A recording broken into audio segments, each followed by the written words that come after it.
घर की दौड़-बैठ की आवाज़ के साथ नैन्सी की नींद खुलती। घड़ी में देखती तो सुबह के 4 बज रहे थे। इतनी सुबह कौन होगा, नैन्सी सोचती और पास में सो रहे अपने पति राघव को जगाते हुए कहती, राघव उठो ना, देखो तो कितनी जोर से घर की दौड़-बैठ बज रही है। इतनी सुबह आखिर कौन आया होगा? सब ठीक तो है? आखिर कौन हो सकता है?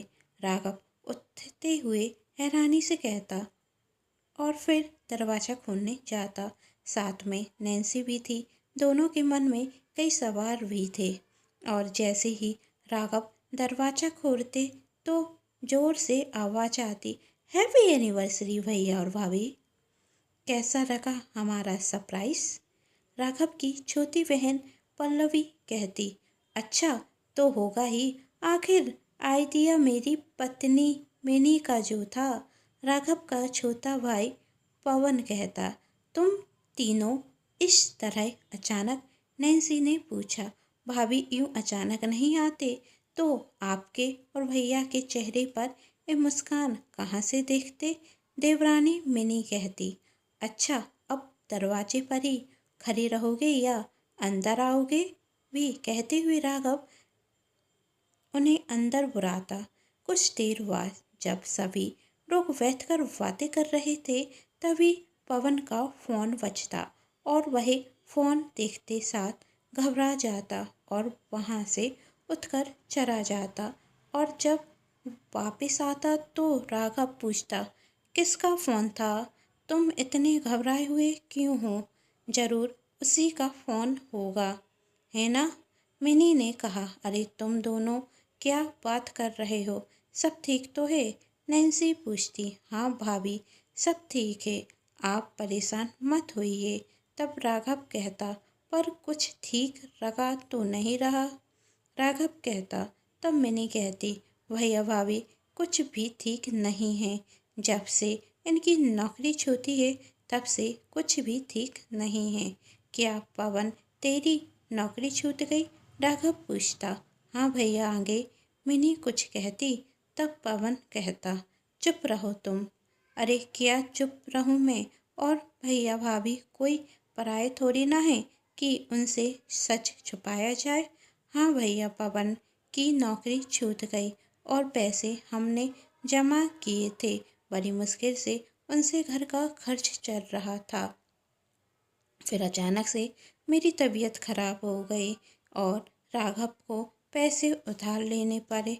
पूरा 1 लाख का कर्जा लिया था ब्याज पर, जो हम चुका नहीं पा रहे हैं। इसीलिए कर्जदारों के फ़ोन आते रहते हैं।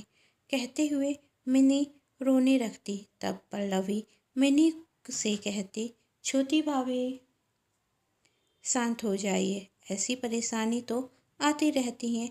यदि मेरे पास कुछ पैसे होते तो मैं आपकी मदद कर देती, पर कर्ज से तो हमारा हाथ भी टाइट है। इन्हें भी लगातार बिजनेस में घाटा होता जा रहा है, जिस कारण हम भी बहुत परेशान हैं। पैसों की ज़रूरत तो हमें भी है। अरे तुम दोनों मेरे छोटे बहन भाई हो।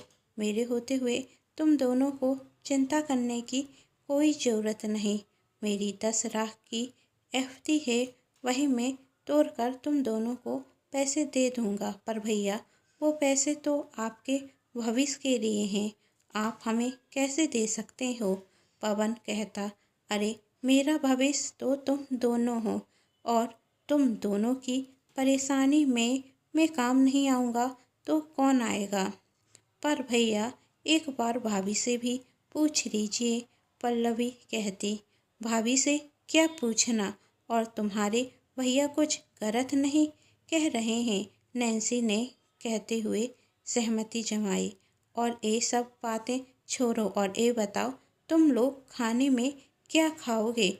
मैं अभी बनाती हूँ।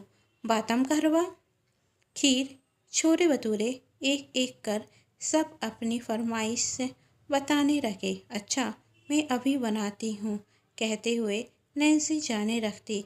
तभी पल्लवी और मिनी कहती, भाभी हम भी आपकी मदद करते हैं। नहीं, तुम दोनों थक कर आए हो, जाकर थोड़ा आराम करो, मैं ये सब कर लूँगी। ठीक है भाभी, जैसा आपको ठीक रखे।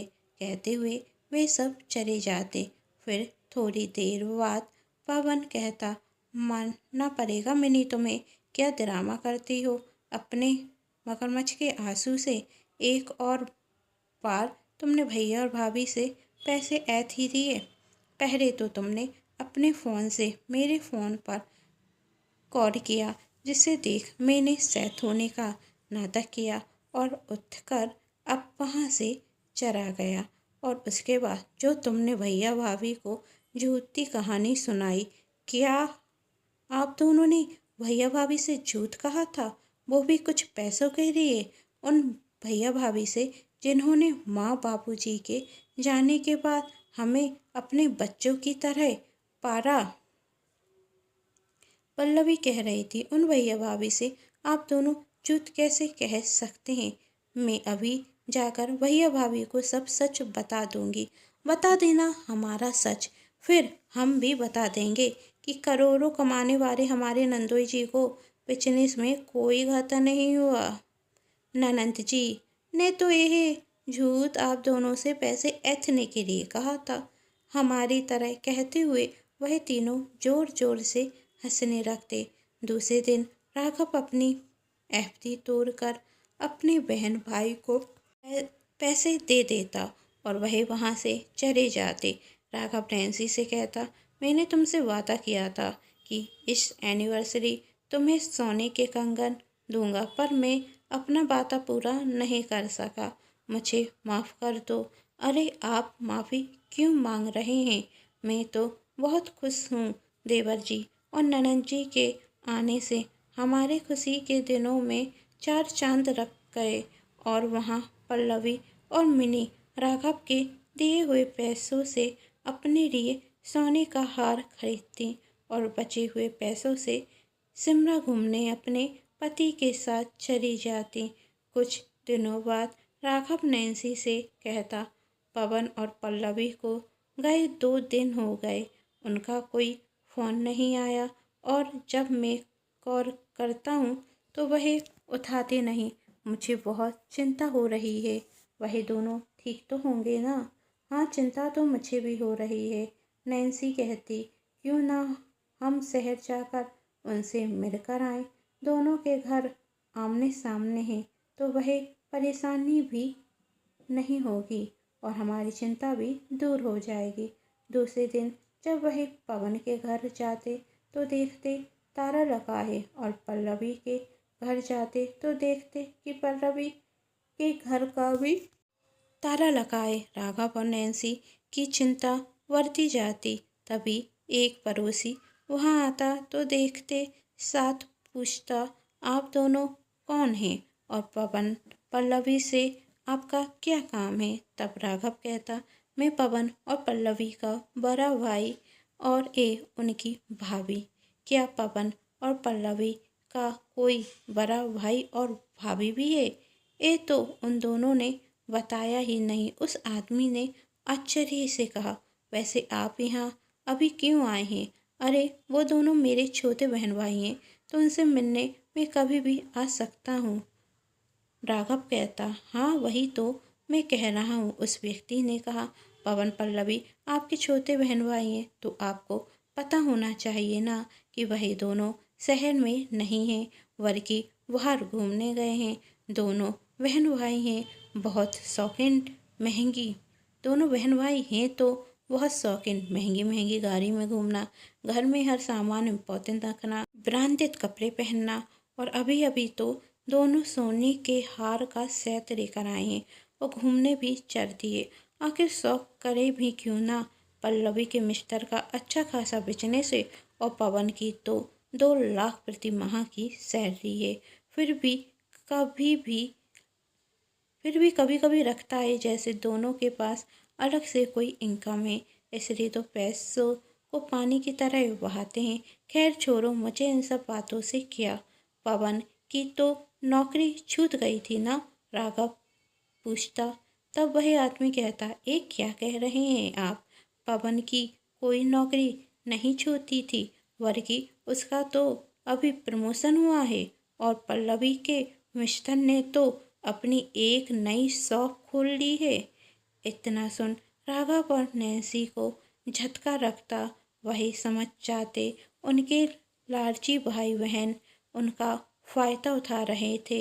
जब राघव और उस आदमी की बात चलती तो पल्लवी और पवन भी वहाँ बड़ी गाड़ी से आते और राघव को देखकर चौंक जाते।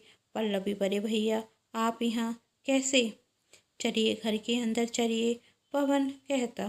तब राघव नैन्सी से कहता, नैन्सी हम तो इन दोनों को देखने आए थे, ये दोनों ठीक हैं या नहीं हमने इन्हें देख लिया, अब चलो यहाँ से। वैसे भी मेरे छोटे बहन भाई बड़े हो गए हैं, अब इन्हें हमारी कोई ज़रूरत नहीं।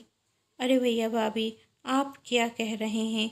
लगता है आप दोनों को कोई गलतफहमी हुई है।